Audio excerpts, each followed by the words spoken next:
Good morning. Welcome back to my channel, Stories with Coach Sujata.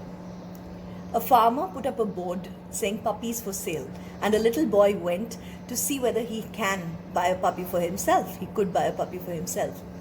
Now, when he went to the farmer and asked him, Mister, how much do you think you're going to sell the puppies for?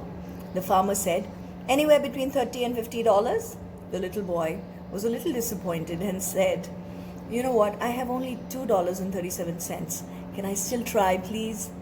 Now the farmer, being a kind-hearted man, said, okay, let me show you the puppies and you decide.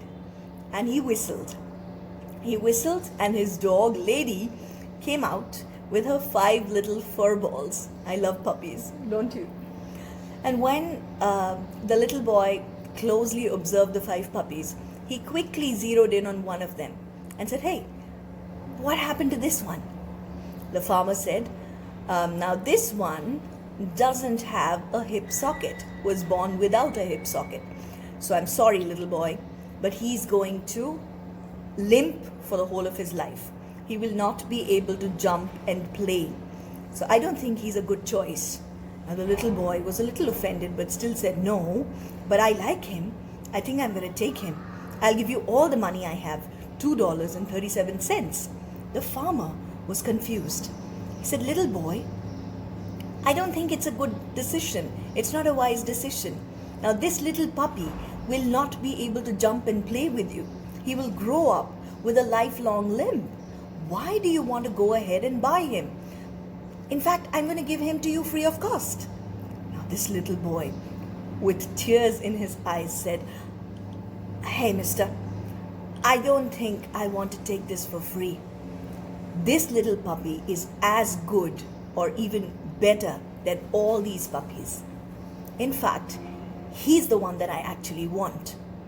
And with that, he showed the farmer his own left leg that was badly crippled. He lifted up his pant sleeve and showed the farmer a very badly mangled left leg.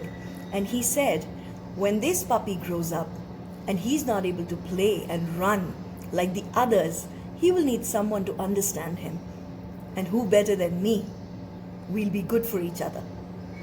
So with this story, what I have been able to take back is that each of us is beautiful because of our flaws. We are flawed, imperfect, and in these flaws, in these imperfections is our beauty.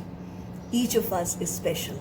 A lot of parents I've come across when I counsel say, okay, my younger son is slower than my elder son, or my daughter doesn't paint as well as my son, or many of these other things where they compare one child with the other child and think that one of their children has a deficit as compared to maybe the neighbor's child or someone else.